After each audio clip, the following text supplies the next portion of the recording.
What's up, Barnhill family, and welcome back to the channel. Yo. So, Nick, the co-main event for the pay-per-view coming up this weekend, the contrast between the size of these gentlemen is hilarious. That picture surfacing of Francis and Brandon Moreno, where Francis is basically resting his tricep on Moreno's head, is really funny. It's going to be awesome to see because you're going to see the little guys that have just incredible technique and speed, and then you're going to see the complete opposite of that in the main event, which is just two giant men that are just probably double the weight and size of the men that are fighting in the co-main. It's going to be funny. It's going to be quite the contrast, but make no mistake, this co-main event is going to be a great fight. It's crazy to think that they're twice as big as the guys that are fighting right before them. And I think it would be a lot of fun to see the pictures of the two champions, whoever they wind up being, next to one another, especially if it's like Francis and Brandon Moreno. Yeah. Because they just seem so different. But I'd love to also know the difference in size of the belts. There's got to be a different belt size. Like, there's no way Francis's belt is the same size as what Moreno gets. No, so I don't know if there's a customized. It would just fall right off of Moreno. Yeah, exactly. But they might have to wrap it around him a couple of times.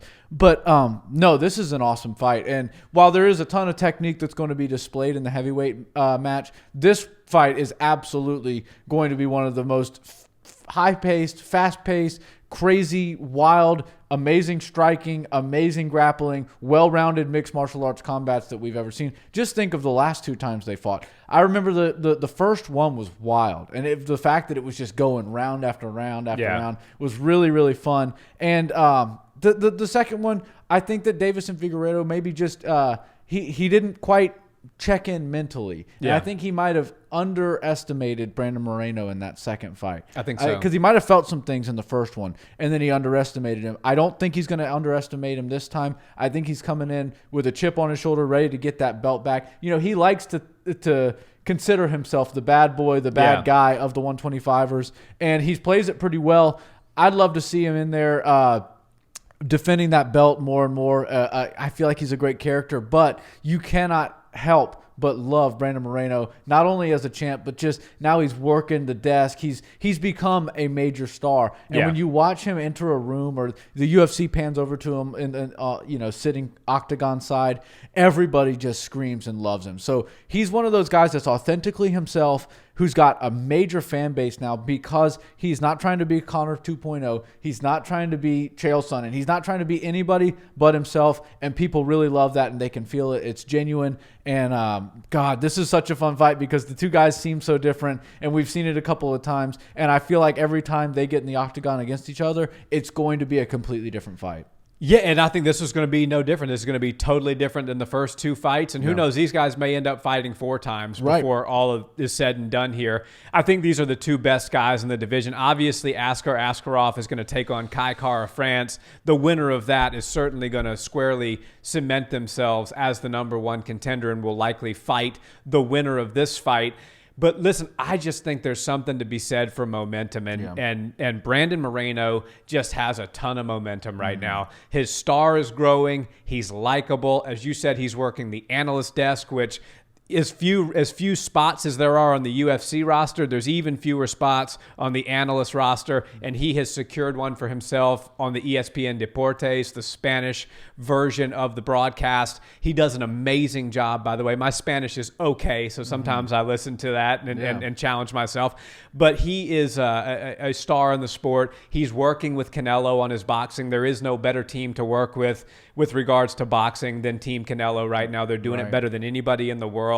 He submitted people like Deiveson Figueiredo before, which nobody expected that to be the case. So he's showing us that he's a truly well-rounded mixed martial artist. I think he's going to come in riding this wave of success, and I think he's going to beat Figueiredo again. I think he's going to have to work a little bit harder this time. Deiveson's a tough guy to finish, and I think he's going to do everything in his power not to get finished this time. So I do see this one going to decision, but I see the decision favoring Brandon Moreno. Yeah, and Deiveson Figueiredo is a dog. He's one of those guys, and the way he kind of marches into the fights and walks his opponents down, it's pretty scary when you see him, because he just really doesn't take their power or anything for, like, he doesn't respect it. Yeah, he doesn't respect it. And that's kind of a cool style to watch. But Brandon Moreno was able to answer all of those questions that Deiveson Figueiredo might have had.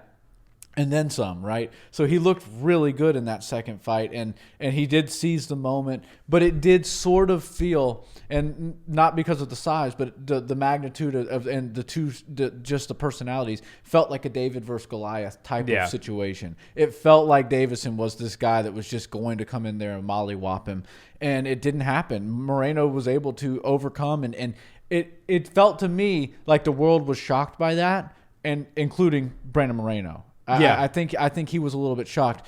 And when we talk about the Deportes job, the analyst job, that is more rare in this sport than becoming a UFC champion. I don't want to say it's more difficult, but it is absolutely more rare. There's less people doing that than there are champions.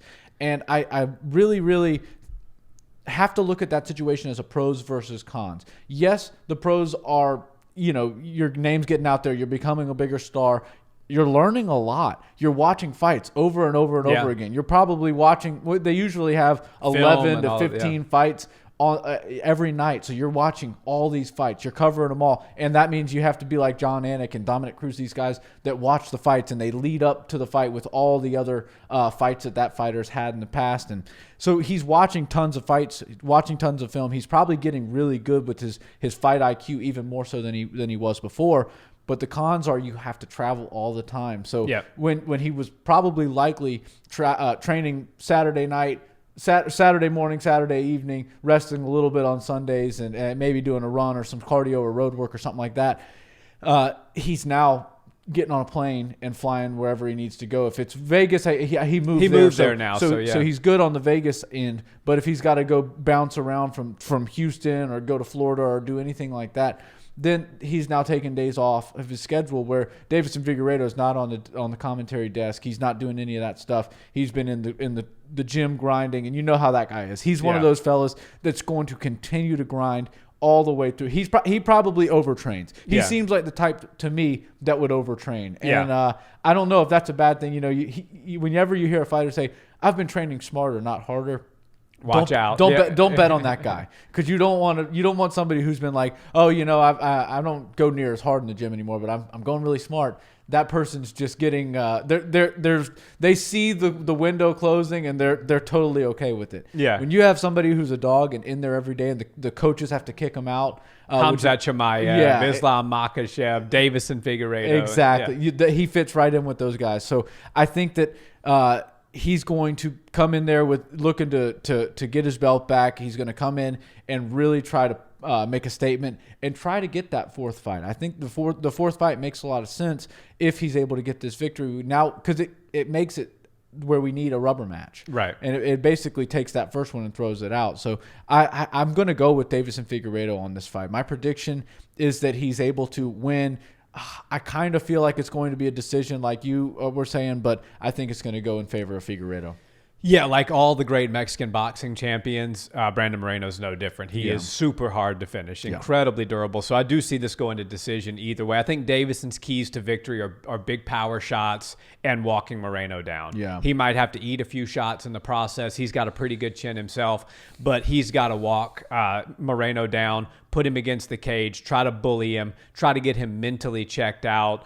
If you can do that, it's a tall task to do against Moreno. I personally don't see it. I think Moreno's going to win the fight, but I could see Deiveson Figueiredo having some success if he goes right back to that in your face, I'm going to bully you, I'm going to beat you up from start to finish. Then maybe he can start to accumulate some rounds. Either way, I see this thing going to decision. I just see it favoring the assassin baby. Yeah, and the one thing about what Figueiredo needs to do is he needs to move forward the way he was, but also remember your wrestling defense, because that's when Brandon was looking to enter, was when he was throwing those big shots and had Brandon kind of backed up, and then he would shoot in real low, and he was able to get to the ground a few times and create scrambles. Yeah. If he can move in the way he was with his striking, but also remember to keep the distance and keep that wrestling away, I think it's going to go the way of Figueiredo, and the bad boy's going to return to the champion status, and then we're going to see a fourth fight out of these guys, which would be really awesome. Nice prediction.